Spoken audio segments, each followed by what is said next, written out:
Nothing says Ozark Mountain Country better than Silver Dollar City. We hope you'll join us for this special episode of Living Legacies of the Ozarks.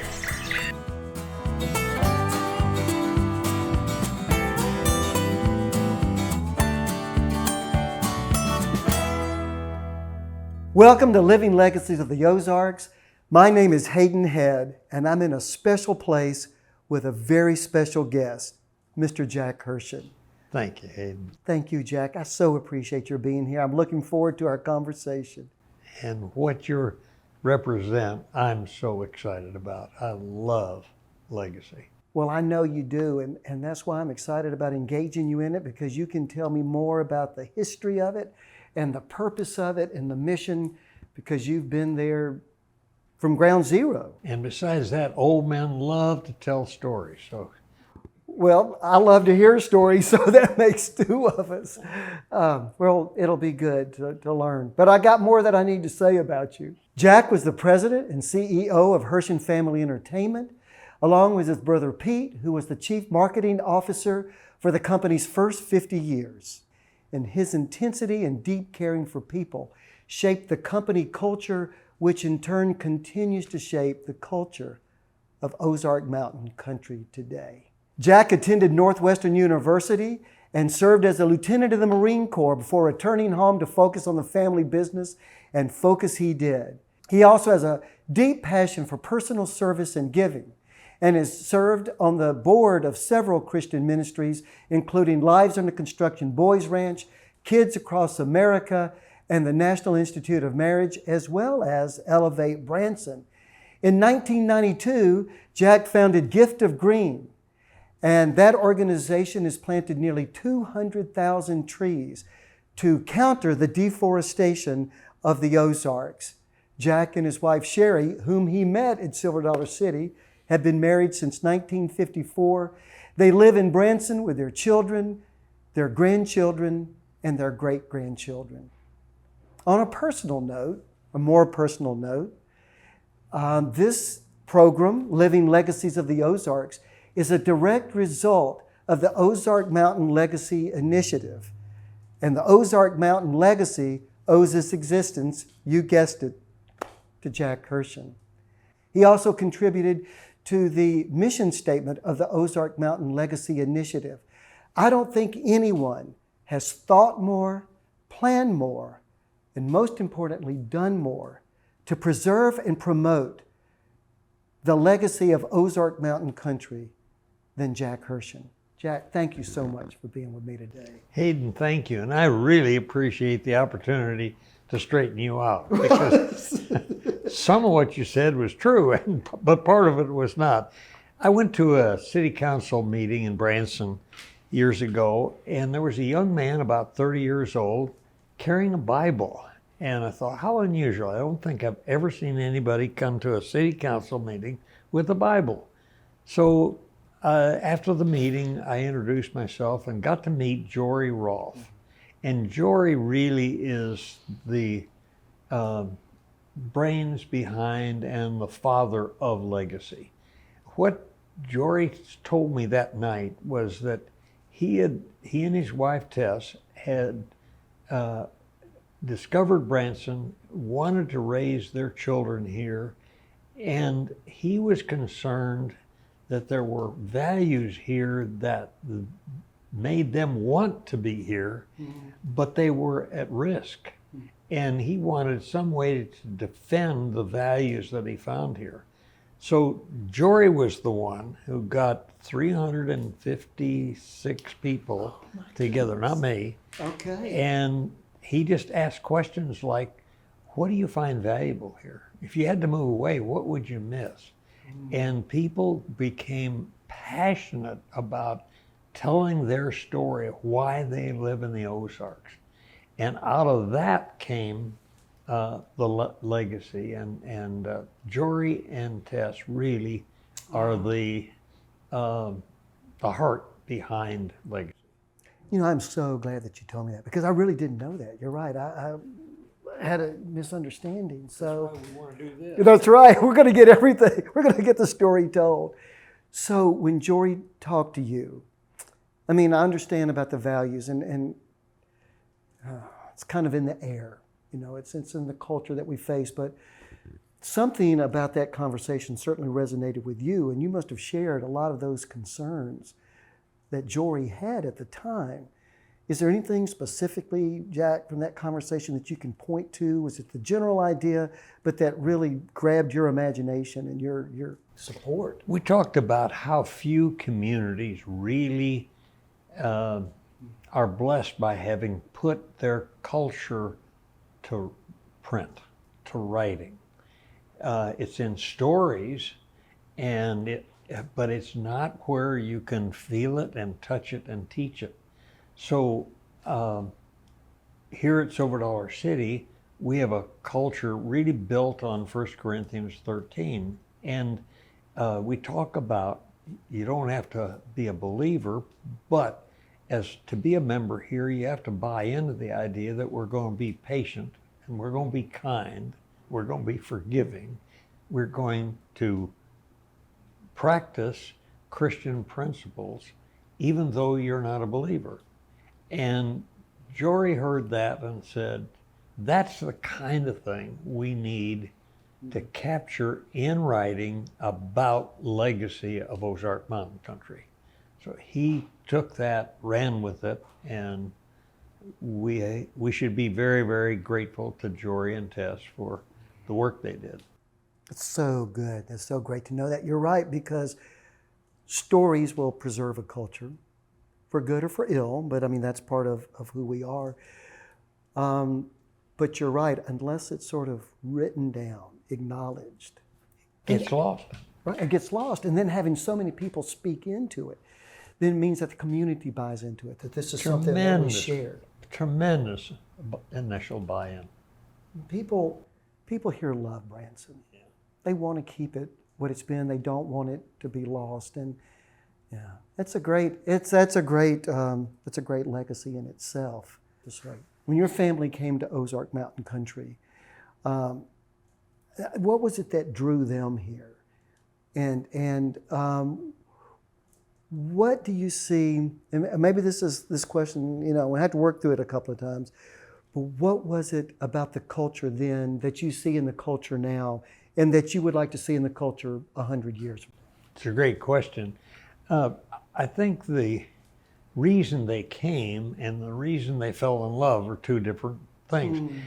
They came because both Hugo and Mary loved wildflowers, and there's a greater variety of wildflowers in the Ozarks than any place in the United States. And so they came down from Chicago to enjoy wildflowers. But what they found was a culture of caring that they had never experienced. People in Chicago are not famous for being real friendly and really care much about each other.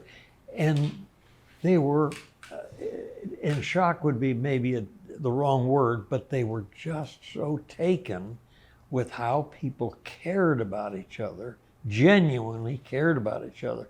An example, for instance, Hayden, when a family slaughtered an animal, a pig, say, or a cat, there was no refrigeration in those days. This is back in 1950. And because there was no refrigeration, your family couldn't eat that whole animal.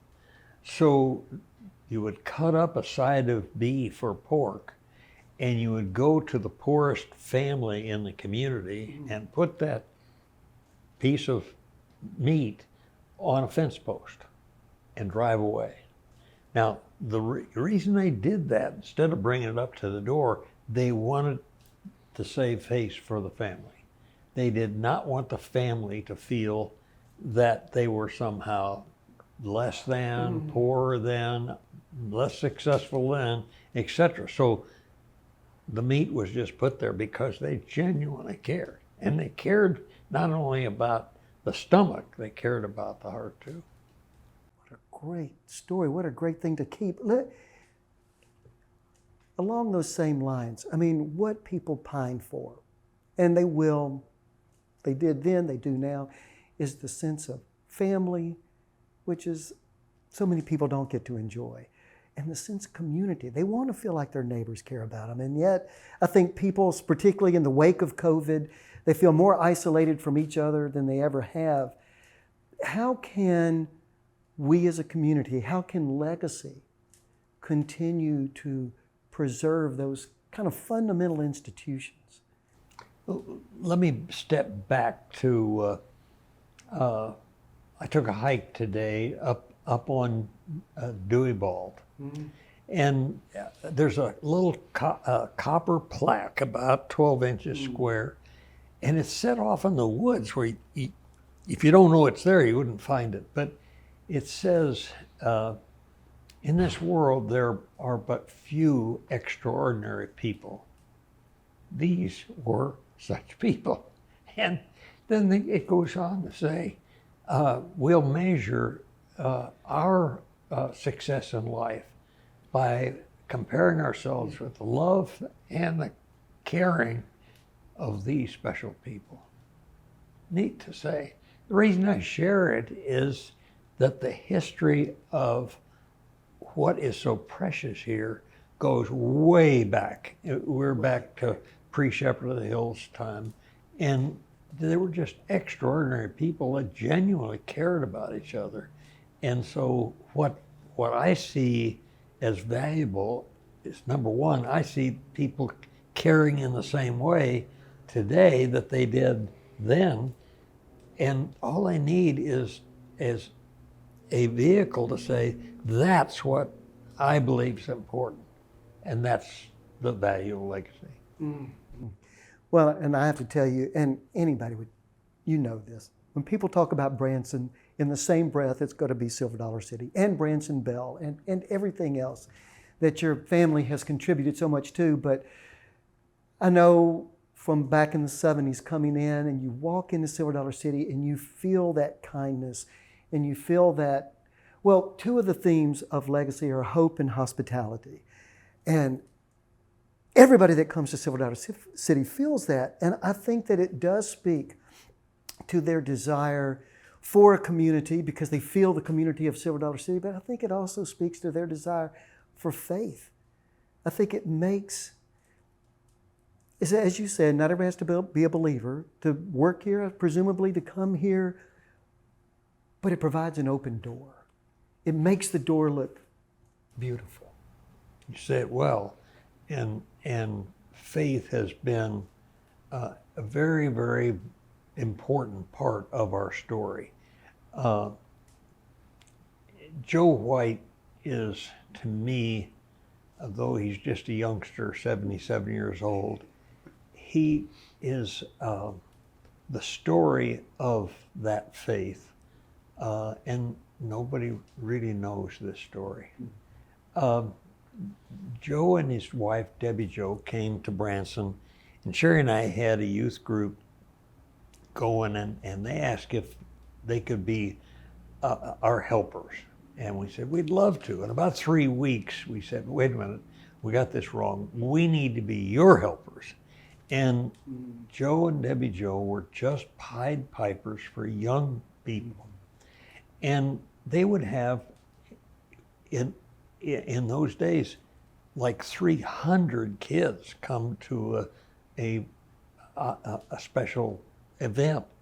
And over time, about half of those kids accepted Christ, and about half of the folks that accepted Christ stayed here. The other half moved away.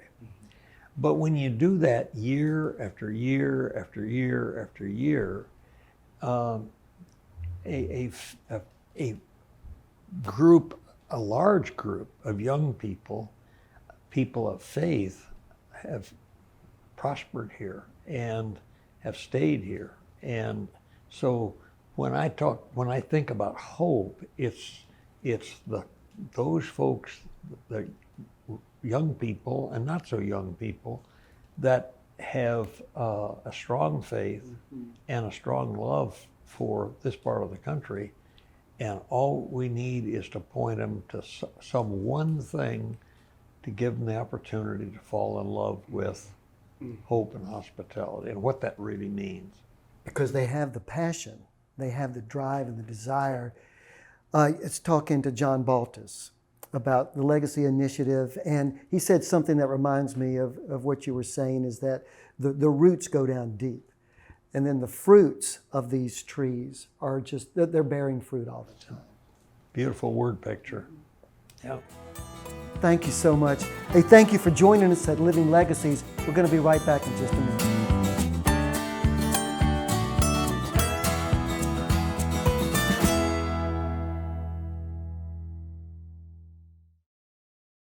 Living Legacies of the Ozarks is sponsored by Ozark Mountain Legacy.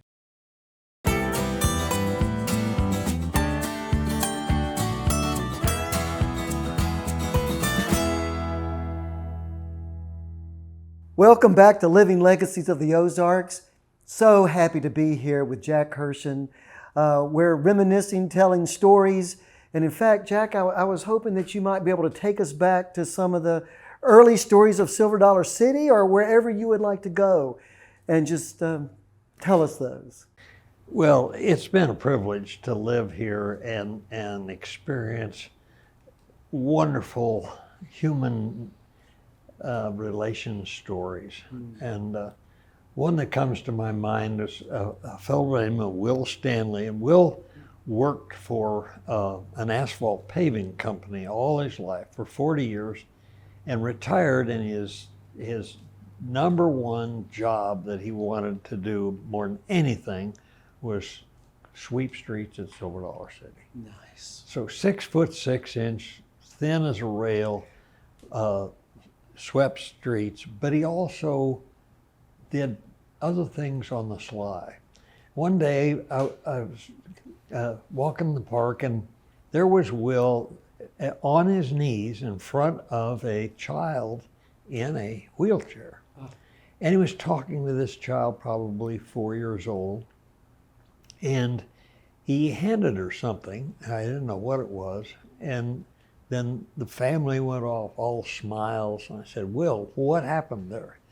And it's kind of an oh shucks look. He said, well, he said, I love to give people, young people who are carrying an extra burden, a silver dollar. And I said, really? He said, how often do you do this? He said, well, he said, last year I got rid of 500 silver dollars. Oh my goodness. And I said, where do you get the silver dollars? He said, I buy them. And I thought, oh my gosh, here's a culture in a real story. Just heartwarming. And there are numerous stories like that. I referred to stories of Mary firing Jack. Mary was not a good businesswoman, but she had a great taste. And she would, we would build things, and she couldn't tell from a blueprint what she liked. So we would build it and tear it down and change it again. And one fireplace we built 3 times. And I took the mortar off of every rock twice to get it to be the way Mary liked it. And occasionally I didn't do a very good job of pleasing Mary. And one was the steam train track, and I was clearing the railroad track between Lake Silver and Indian Point Road. And she came down and oohed and awed of the good job we were doing. She said, what are you going to do with that, about that dogwood? It was the biggest dogwood I think I'd ever seen in the Ozarks. And it was right between the road and Lake Silver. And there was no, I mean, I'm thinking pontoon bridges or what, there was no option. And she said, Jack, you take that dogwood and you're gone. So I had to take the dogwood to get the steam train track to work, but we didn't speak for about 90 days after that. And there were other stories, but I so appreciate Mary in our history here, because Hugo and Mary had no money. My dad was a vacuum cleaner salesman, So they were just eking out. When they came here to what is now Silver Dollar City, there was no electricity. We carried lanterns through the cave.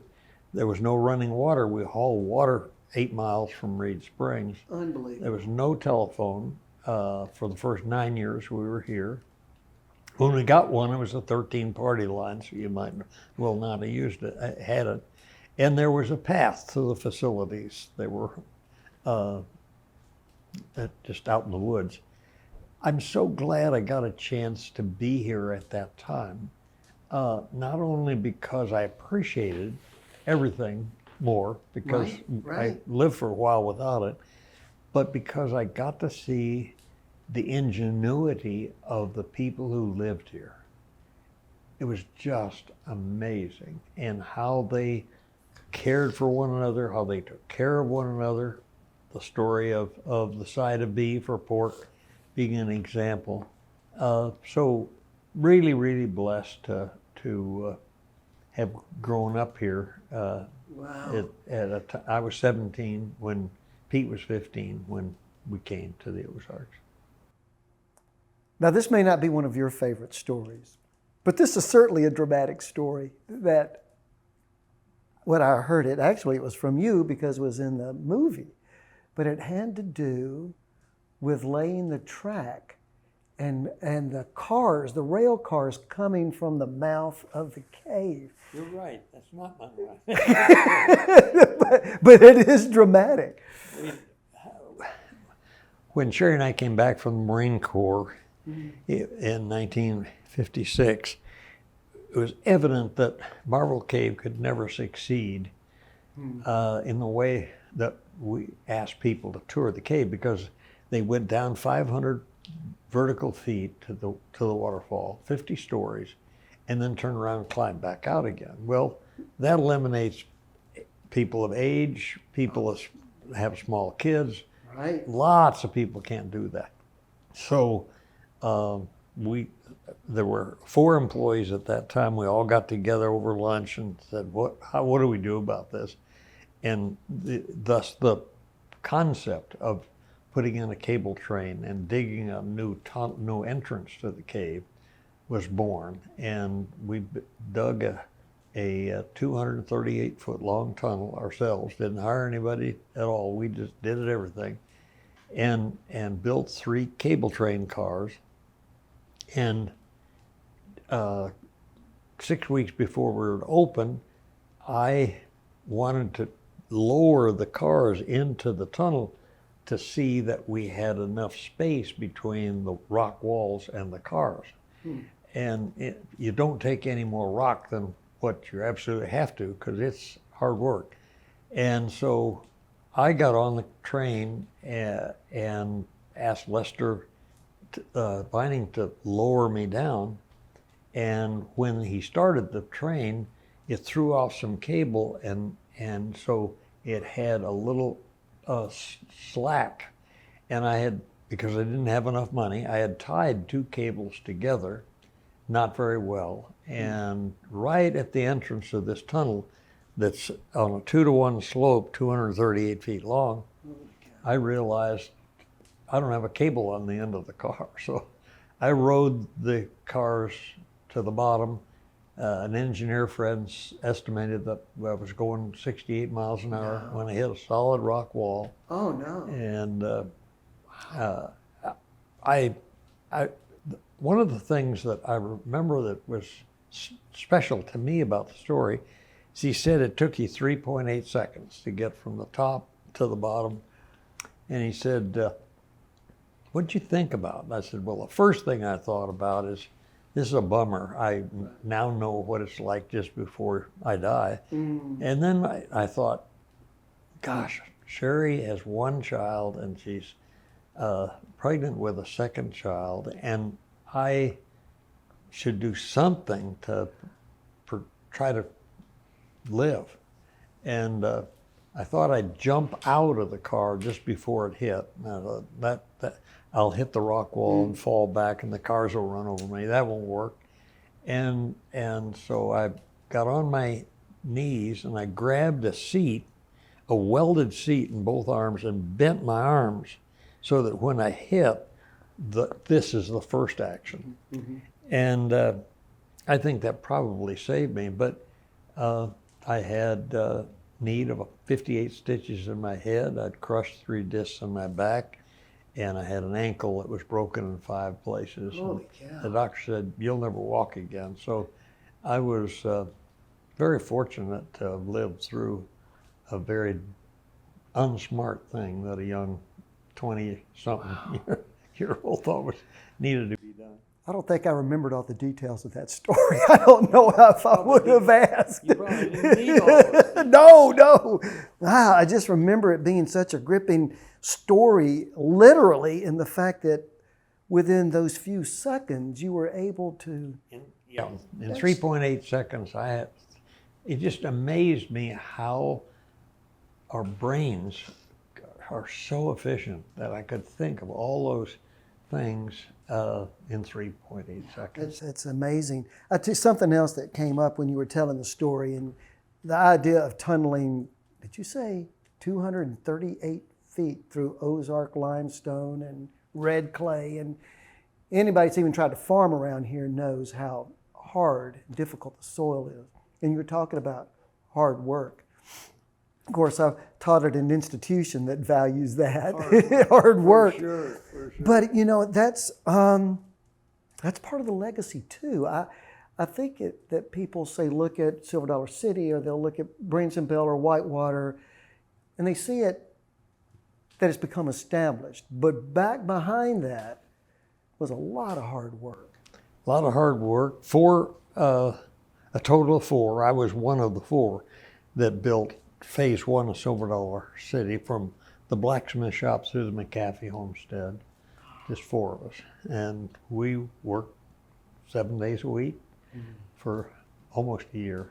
And so yes, there was a lot of hard work, but a lot of fun too. To tell you another personal story, when it became obvious that the general manager could not manage Silver Dollar City with me here, I had to leave. And the candy maker, June Ward, knowing that I hated private parking places, it's snooty. I just hated them.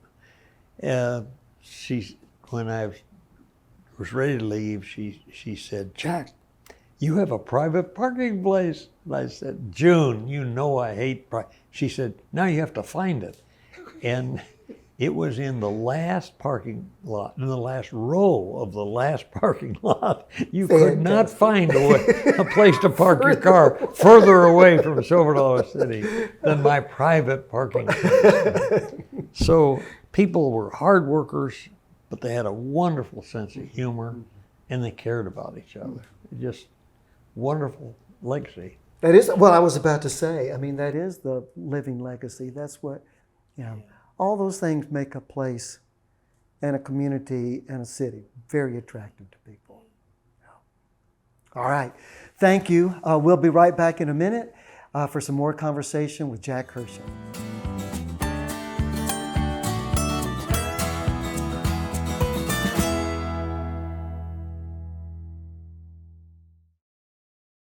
Living Legacies of the Ozarks is sponsored by Ozark Mountain Legacy.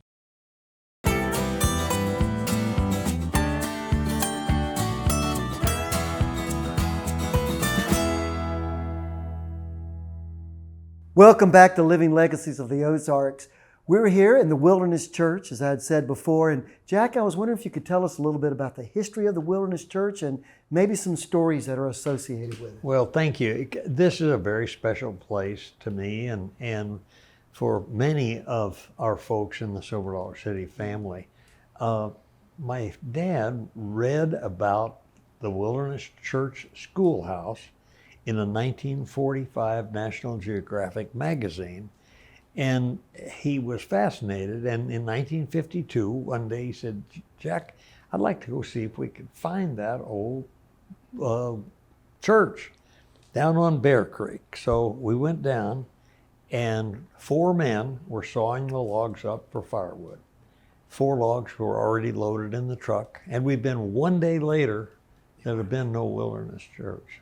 So we're that was a God thing That's a for God me thing, that we got there at that time. Both Pete and I accepted Christ, totally different circumstances, but within 30 days of each other. And we had just completed the construction of this church. And we got together behind the church, sat on a log, and said, with our newfound faith, how do we use Silver Dollar City to serve the Lord? So the Wilderness Church played a big part in our thinking about how we wanted to be servants, and so that was a big thing. And then we've had church services here since 1950, and I'm sorry, 1960, and one of the fun things I remember was in 60 and 61, we had 17 different pastors signed up for Sunday, stand behind the sycamore log pulpit here and give us a message. And sometimes they would forget. And so Pete and I would run around the back of the church and we'd flip a coin, and whoever lost got to preach the sermon. Whoever won got to lead the singing, and I wasn't good at either one of them. But that was the early days of the Wilderness Church. I think the church's presence has a tasteful impact on now 1,500 employees that either go to church here or pass it every day and say, this is part of who we are. That's right. It's a part of the culture of this place. Can I tell you a little story? I'd love a story. My folks, they were a small camp. They had Camp Soaring Hawk that they started back in the early 70s, and the big treat for the kids that kept coming was to come to Silver Dollar City. So we'd put them on the old yellow school bus and bring them over here. Neat. But my dad would, sometimes when the kids were here, they would sing songs, and he would have a little service here. And then they'd go back out into the park, and it was so good. That's precious. Thank you for sharing that. Well, thank you neat. for having this church here. It's such a Silver Dollar City. It's just woven into so many memories and so many people's lives. So good. It's so good. I wanted to ask you also, one of the goals of the Legacy Initiative is to cultivate pride in the American spirit. And I was just wondering if you could help sort of define that for us. Well, it's my hope, Hayden, that younger generations will define it in their terms. I can describe it in mine, but what's most important is that we perpetuate it. And I think we perpetuate it best, not with a description from a 90-year-old, but from descriptions of younger people. But mine would start with the flag raising at Silver Dollar City every day. It's a great way to open a park. I don't know any other park that does it, but we have a flag raising. Veterans are asked if they will participate in the service, followed by the Pledge of Allegiance and the national anthem. And I cry every time I watch it. I never can get through that without tearing up. So it's that to me is the American spirit. In November, when our community invites veterans and their families to come and we treat them special, that's another piece of American pride that I'm just so grateful for us doing that. Would it be too much to say? Because this has been a tradition at Silver Dollar City for many years. that Branson as a community celebrates veterans, and it celebrates this kind of patriotism that you're describing in flag raising. So is it safe to say that Silver Dollar City has at least in part contributed to that culture? I think we contributed to it, but the idea came from Tony Orlando. Really? Tony, in a meeting with probably 15 other business leaders, said, nobody in the United States honors veterans in November. When November 11th comes around, nobody honors today's veterans. He said, we ought to be doing that. And now 50,000 veterans and their families come to Branson every year because of that idea. Well, that's another amazing story, like about Jory, that other people have spoken into this. Thank you for remembering that. I did not know that. Yeah. Well, I wanted to ask you at least one more question, but I know that service has been such a part, is such a part of your life. And, I talked about Lives in the Construction Boys Ranch and others. But are there ministries, charities now that you see in Branson that you continue to support and that, say, you would like to talk about? There are a number of them. The one that comes to mind most easily is a relatively new ministry. I think it's been here about a dozen years. Used to be called Jesus Was Homeless, now it's Elevate Branson. And they are near and dear to my heart because they actually get people out of poverty.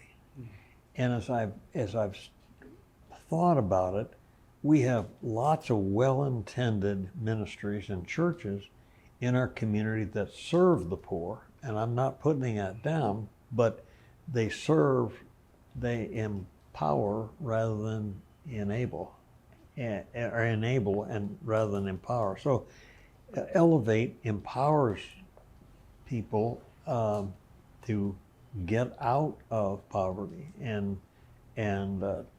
for the parents to raise the money to take care of their family, and so because they empower the doers, they're near and dear to my heart, and I love what they're doing.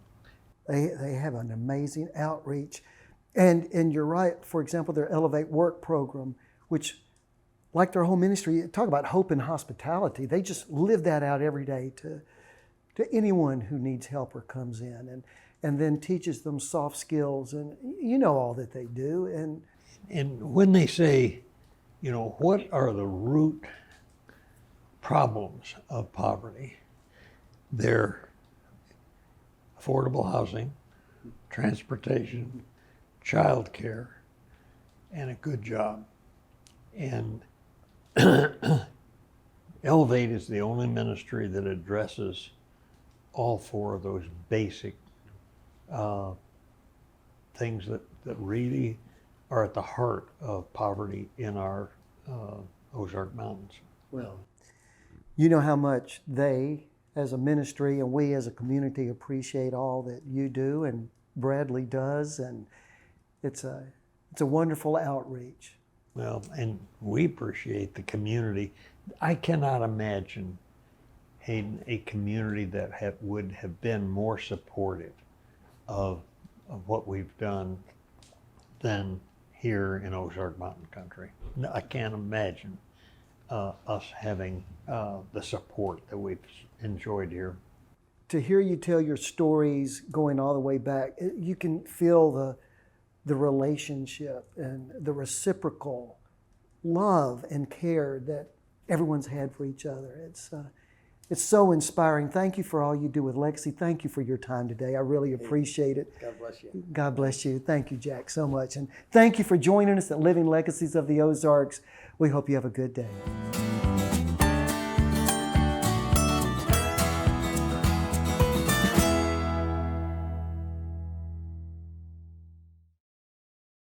Living Legacies of the Ozarks is sponsored by Ozark Mountain Legacy.